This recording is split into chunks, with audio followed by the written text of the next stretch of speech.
Yo soy Joaquín Rey y esto es Entrevista 21. Esta semana nos acompaña la ministra de Justicia y Derechos Humanos, Ana Teresa Revilla. Ministra, ¿cómo está?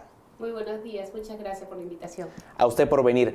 Quisiera empezar por el tema de la Junta Nacional de Justicia, que es un tema que genera cierta preocupación porque las expectativas no son las mejores. De hecho, en la recta final hay 29 aspirantes, 18 de los cuales han participado en reiteradas oportunidades en procesos para ser jueces y fiscales y no han concluido con éxito el proceso. De hecho, hay un caso incluso que reprobó en 9 oportunidades. Entonces, ¿cómo podemos esperar que salga algo bueno con este conjunto de aspirantes en la recta final? Bueno, el hecho que la persona haya postulado varias veces y no haya salido no significa necesariamente que no sea un buen candidato, porque recordemos, el Consejo Nacional de Magistratura último no era el más adecuado para seleccionar. Entonces, si se presentó ante ese consejo, yo diría no es una mala experiencia, ¿no? Ahora, dentro de los candidatos, sí veo muy buenos candidatos. Yo conozco algunos por ahí, creo que sería ideal que puedan ser elegidos. Yo creo que de todas maneras es un grupo humano mucho más valioso que el que hemos tenido anteriormente en el Consejo Nacional de la Magistratura, ¿no? Sí tengo ilusión de que esto termine bien. Va a depender mucho del nivel de capacidad que tengan los integrantes de la comisión para seleccionar a los mejores, pero tiene un buen grupo humano, o sea, no es un mal grupo. O sea, ahora, el enfoque ha estado bastante justamente en los miembros, en los consejeros, digamos, ¿no? Pero la Junta Nacional de Justicia es todo un equipo de gente, como lo era también el Consejo de la Magistratura, y han habido casos como uno que salió a la luz hace unos días, el caso de Beatriz Gerí, que es la actual jefa de selección y nombramiento de la Junta Nacional de Justicia, que cuando estaba en el Consejo Nacional de la Magistratura tuvo una serie de procesos disciplinarios, tiene un audio, bueno, con el señor Nostroza. Entonces sí preocupa que más allá de las cabezas de la organización, se haya mantenido una inercia en el resto del personal que también tiene un impacto sobre el proceso de selección, ¿no? Efectivamente, los nuevos miembros de la Junta Nacional de Justicia van a tener que evaluar al personal que tienen internamente. O sea, de ellos va a depender si van a mantenerse con el mismo personal, van a hacer cambios. O sea, ellos tienen que ordenar la casa primero y ya con eso van a poder continuar con el proceso, ¿no? Ellos tienen una responsabilidad también muy importante que yo les invocaría que la hagan de una vez, que es nombrar al representante de la Junta de Integridad y Control del Ministerio Público y del Poder Judicial. Ese es un representante que va a cambiar la figura que existe actualmente con una oficina de control interno del Poder Judicial. Actualmente viene siendo ocupada por un vocal supremo.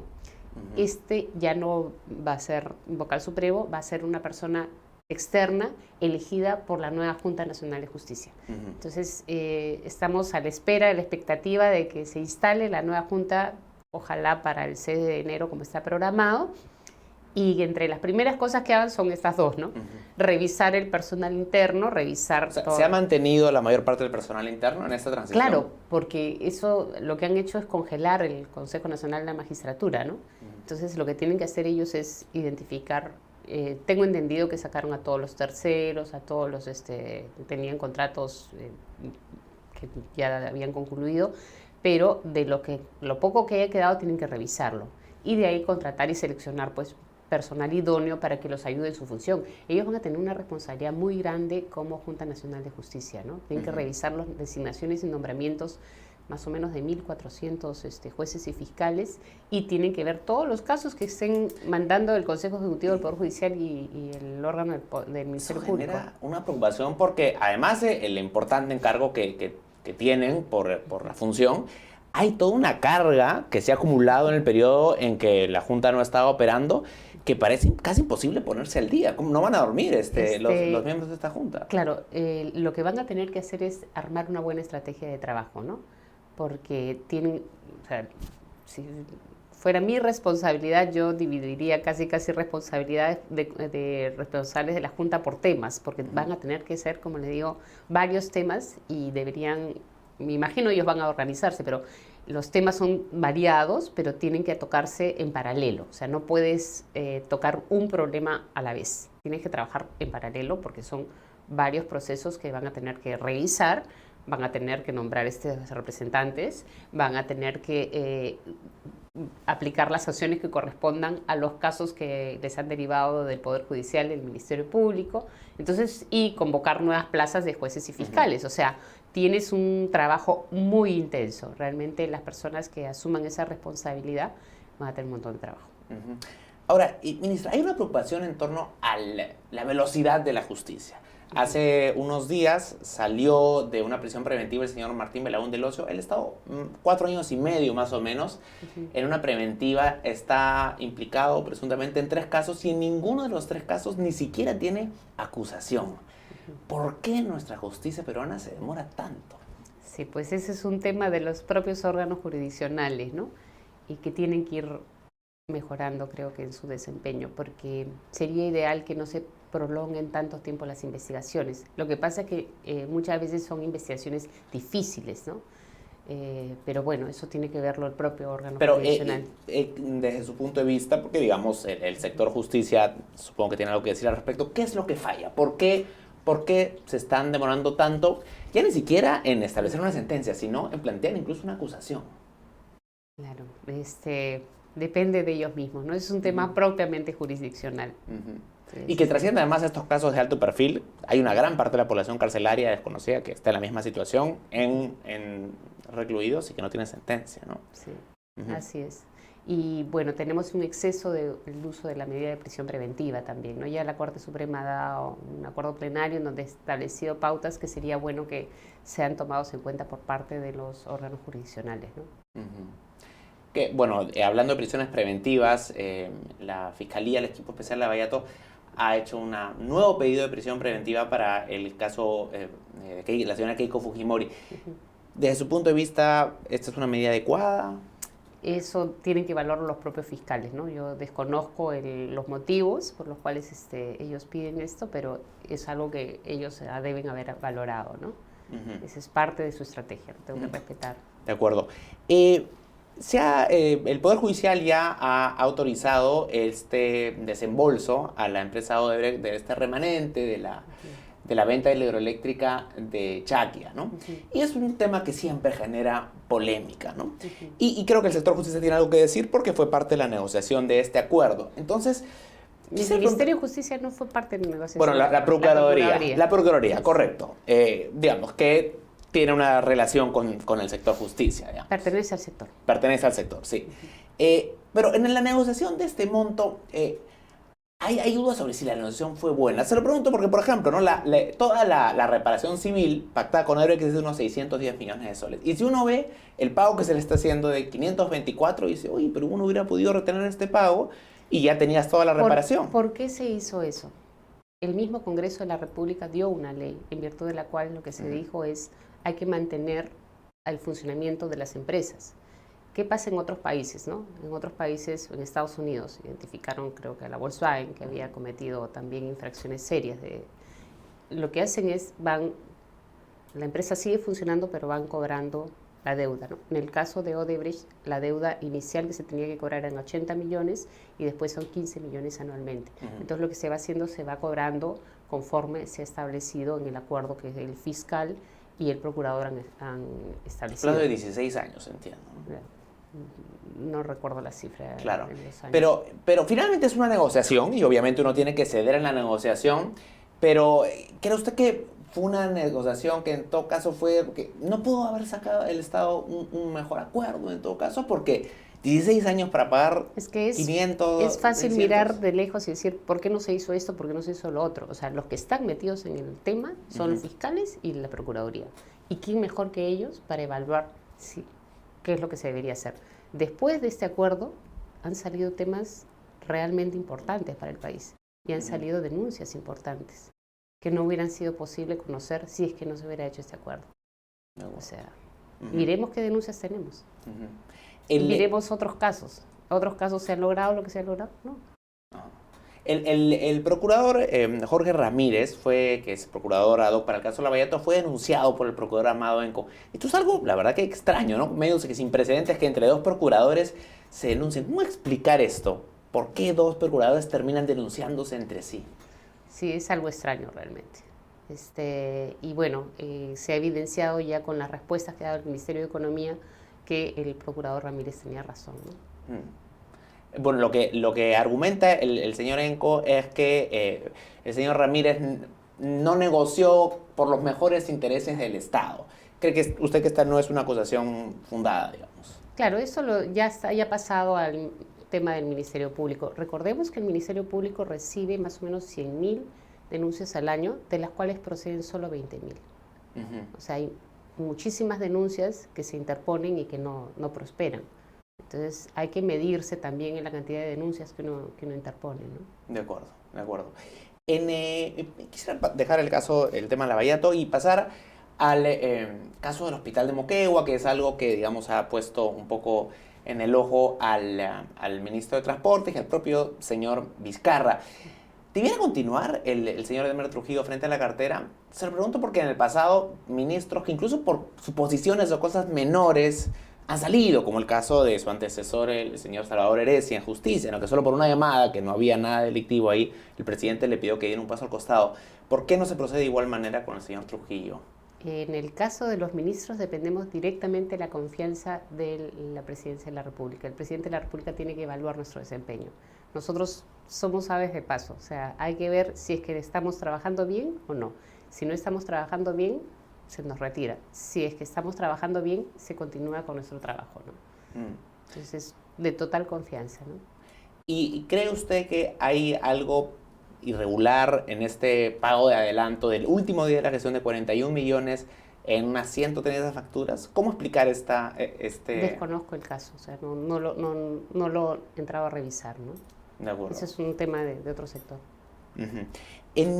Otro tema que ha sido relevante esta semana tiene que ver con la muerte de dos trabajadores en McDonald's. Fue un hecho muy trágico. Y la verdad es que hay esta percepción de que la respuesta del Estado no está a la altura, ¿no? La SUNAFIL ha dicho que en 30 días va a emitir un informe y que probablemente hay una multa de unos 198.000 soles, me parece. ¿Cómo podríamos mejorar la respuesta del Estado frente a situaciones como esta? El presidente ha dicho esta semana que si hay que cambiar las leyes, pues que se haga. ¿Cómo deberían cambiarse las leyes respecto de este tema? En este tema es un exceso de parte de la propia empresa que se ha portado mal, ¿no? No ha hecho las conexiones adecuadamente, como muchas veces encontramos en nuestros propios empresarios, a veces informales, a veces pequeños empresarios.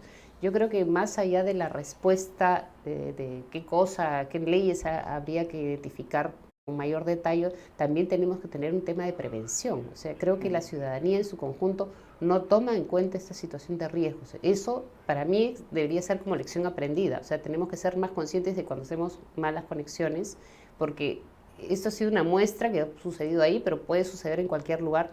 Y en esta época en donde hay muchas conexiones con las luces navideñas, por ejemplo, son de alto riesgo. O sea, mi pedido sería que por favor tengan cuidado la ciudadanía.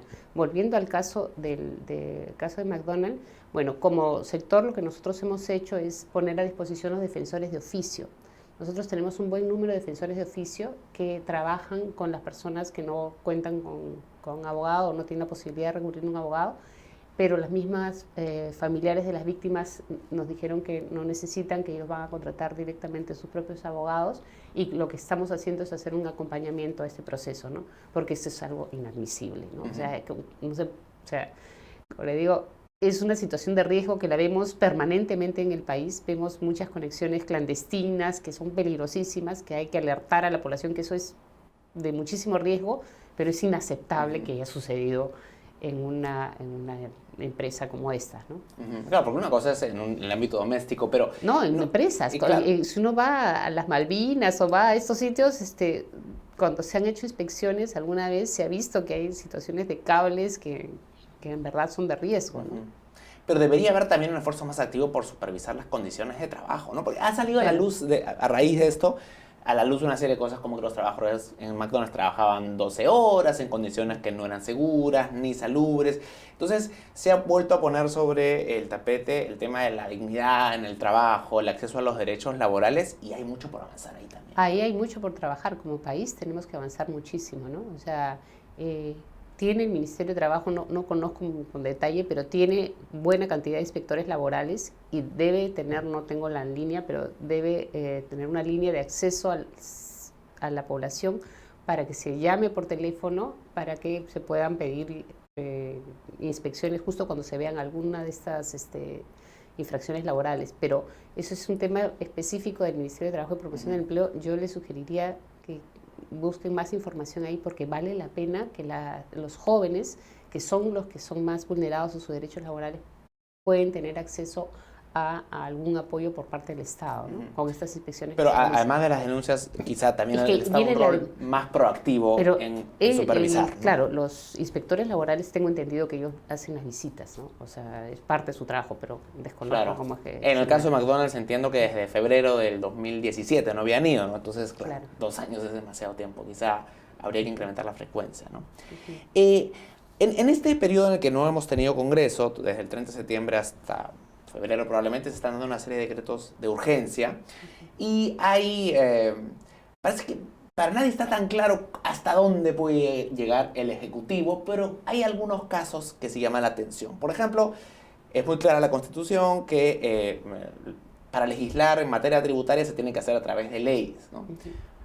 Y hemos visto en este periodo que incluso se han dado disposiciones en materia tributaria, ¿no? Por ejemplo, este anuncio reciente que se va a cargar con IGB a las plataformas como Netflix, Uber, estos servicios digitales. Antes fue la prolongación de la exoneración a la ley del libro.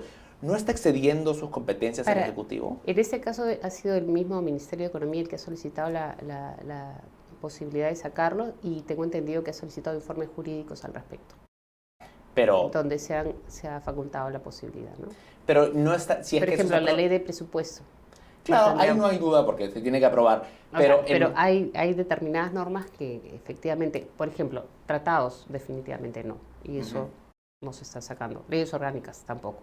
Pero para el funcionamiento regular del país sí se requiere, ¿no? Entonces, por eso es que se han sacado algunos decretos de urgencia, justamente para mantener el funcionamiento del Estado. O sea, el Estado no se puede paralizar.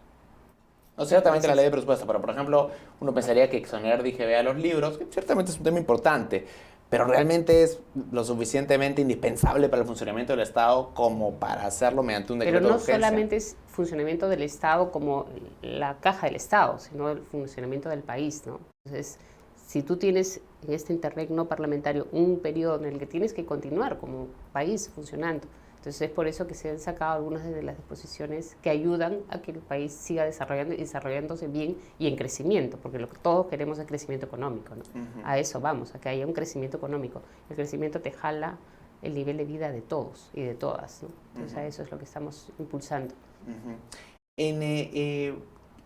El sector ha lanzado una campaña en estos días que se llama Microacciones para Grandes Derechos, que la verdad que ha impactado mucho. Está abocada a temas, a luchar contra la discriminación por racismo, la transfobia, el machismo, ¿no? Y hay un largo camino por recorrer ahí, ¿no? ¿Cuál debe ser el rol del Estado en esta lucha? Sí, para nosotros es muy importante que avancemos como país, ¿no? Y desde el Ministerio de Justicia y Derechos Humanos, lo primero que estamos haciendo es evidenciar estas situaciones horrorosas que se mantienen aceptadas en lo cotidiano para ir combatiendo este tipo de conductas. Nosotros podemos tener normas, leyes que lo prohíben, pero en la medida que no están internalizadas por todos y por todas las ciudadanas y ciudadanos, eso se mantiene. Y se mantiene no solo por los ciudadanos, sino se mantiene a veces por las autoridades. A veces tenemos... Por ejemplo, ahí como veíamos en el caso del racismo, a los funcionarios de Serenazgo, ¿no? La manera como se dirigían contra esta mujer que estaba vendiendo sus productos es porque incluso la autoridad, en este caso el Serenazgo, tiene esas malas prácticas que tenemos que combatir. Entonces, desde el Ministerio estamos muy interesados en cambiar malas prácticas que son asentadas en nuestra sociedad por siglos. O sea, estamos queriendo cambiar racismo. Racismo es algo que es fortísimo desde hace muchísimos años. Entonces, ayúdennos, los medios de prensa, no utilicemos ni el chiste, ni la broma, ni esta mala práctica de acusar o de utilizar por el color de la piel a las personas, ¿no? Y bueno, es parte del trabajo que nos corresponde como Ministerio de Justicia y Derechos Humanos, pero también lo que tenemos a nosotros como ministerio son los defensores de oficio. A través de los defensores de oficio se realiza también esta labor, ¿no? Es muy importante. ¿Y por qué creen que hay sectores de la sociedad que tienen un rechazo a una campaña de este tipo, ¿no? Por ejemplo, ¿no? Luchar contra la transfobia genera una reacción en ciertos sectores, quizás algunos conservadores, como diciendo, oh, el Estado no puede promover eso. ¿Cómo explicar esto? Eso debe ser porque las personas no aceptan esto, ¿no? ¿Por qué? ¿Por qué? Porque ellas mismas son homofóbicas, ¿no? Entonces hay que trabajar en esto de a poquitos y que vayan evidenciando. Es muy difícil, ¿no? O sea, es cambiar una manera de pensar que ha venido durante siglos. Veamos lo que sigue pasando incluso actualmente en algunos otros países que son condenados a prisión. O sea, es una lucha universal, creo yo, ¿no? Pero hay que combatirla. O sea, esa campaña la hemos asumido como ministerio y vamos a continuar con ella. No vamos a dar marcha atrás. ¿Siente usted que hay un cambio en la sociedad, que ya hay una señal de esperanza, digamos? Bueno, en eso estamos, ¿no? Nuestro interés es que justamente la gente comience a mirar estos temas con otra mirada, ¿no? Es muy importante que cada uno evalúe si lo que él ve como normal es lo normal. O sea, hay sectores de la sociedad que son bastante intolerantes, ¿no? Y bueno, hay que dialogar y jalar y avanzar como país a una democratización realmente de la sociedad, ¿no? En marzo esperamos tener ya un nuevo Congreso.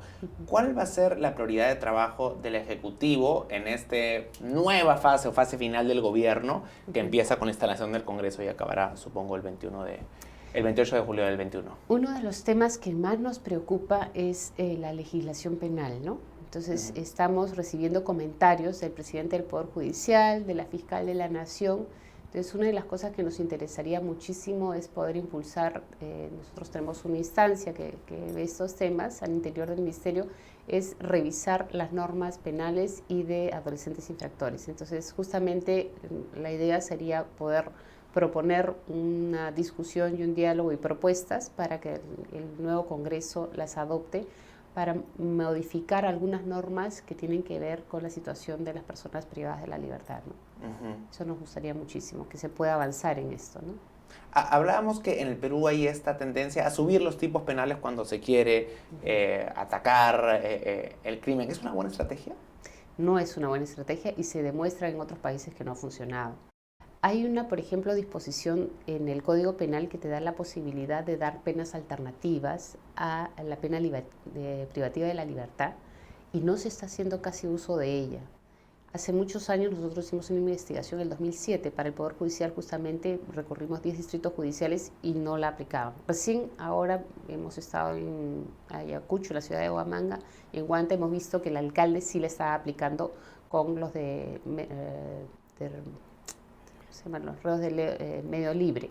Pero esto sería importante que los jueces lo adopten. Y esos son convenios... ¿Reos de medio libre? Sí, ¿Y esos son eso? los adolescentes que han cometido alguna infracción no muy grave. Ajá. Y que vienen a hacer servicios a la comunidad. Pero eso se puede aplicar también para otro tipo de delitos que no son muy graves y que te lo permite el Código Penal.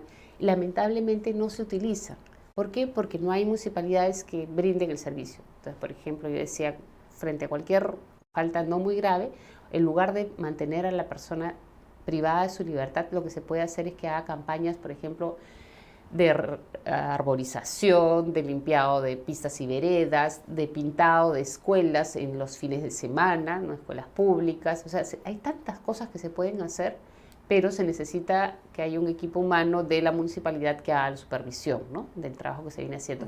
Entonces, ese otro tipo de medidas alternativas podría ser de mucha utilidad. Por ejemplo, la imposición de grilletes electrónicos. Grilletes hay, ¿por qué no se puede aplicar? Magistrados del Poder Judicial nos decían porque la pena no lo permite, es demasiado elevada.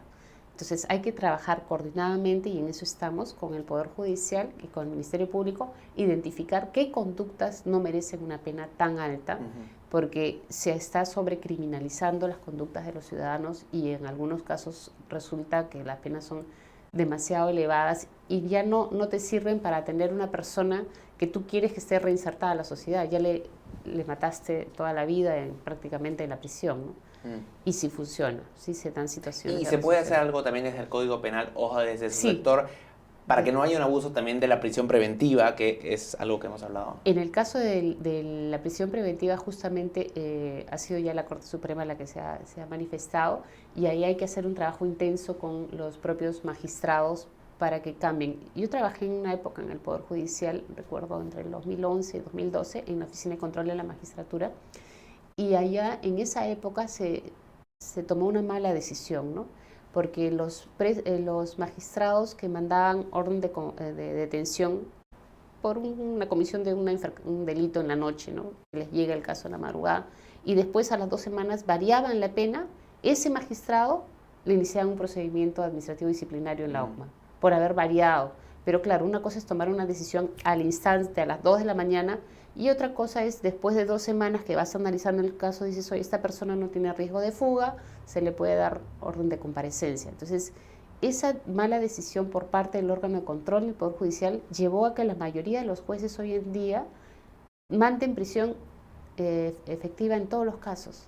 Y eso no es bueno, porque en verdad se pueden se puede analizar caso por caso, ¿no? ¿Es bueno que los fiscales y los jueces tengan un perfil público tan alto como está pasando con algunos casos emblemáticos? Yo no creo que, o sea, depende de cada uno, ¿no? Del estilo de la persona, ¿no? O sea, si es que puede tenerlo, y en unos casos vale la pena que lo tengan. ¿En qué porque casos, si no, o sea, no puedo hablar de casos específicos, pero si es que quieren transmitir lo que están haciendo, que mejor que lo hagan público, ¿no? Porque si no se construyen castillos de arena en donde se dicen falsas verdades, ¿no? Entonces es mejor que cuando uno tiene la verdad y confía en eso, que salga y que la diga, ¿no? Y eso es muy bueno, porque todo el mundo se entera y ya tienes la verdad objetiva. Porque si no, en la prensa te pueden construir una semi-verdad como real y no lo es, ¿no? Y no hay un riesgo de que vayamos a una justicia un poco plebiscitaria, si es que hay, digamos, un fiscal No. que No, yo no creo. O sea, los jueces no, o sea, no actúan por la prensa. Los buenos jueces... Ningún juez... No. Los jueces en general no actúan por la prensa. Puede haber algunos que actúen por la prensa, pero el juez no puede guiarse por lo que diga la prensa. Eso sería fatal. O sea, ¿Usted no cree que había una politización de la justicia en el último año? O sea, la idea es que los jueces trabajen en base a su conciencia y en base a las pruebas que les presenten, ¿no? No en base a la prensa, de ninguna manera. Silvia, pero ¿es también lo que está sucediendo desde su punto de vista? No. O sea, el Poder Judicial, de lo que yo estoy viendo que viene trabajando en base a sus criterios de conciencia, ¿no? Uno puede comulgar o no con ellos, pero no creo que el Poder Judicial... Pero sabe que hay un sector de la población que percibe que hay como una fuerte alianza o juego en pared entre el Ejecutivo y la Fiscalía. ¿Usted descarta eso totalmente? No, de ninguna manera, no, para nada. Muy bien, ministra, le agradezco mucho y éxitos en la gestión. Gracias. Muy amable. La ministra Ana Teresa Revilla, ministra de Justicia en Perú 21. Sigan atentos a nuestra programación. Con permiso.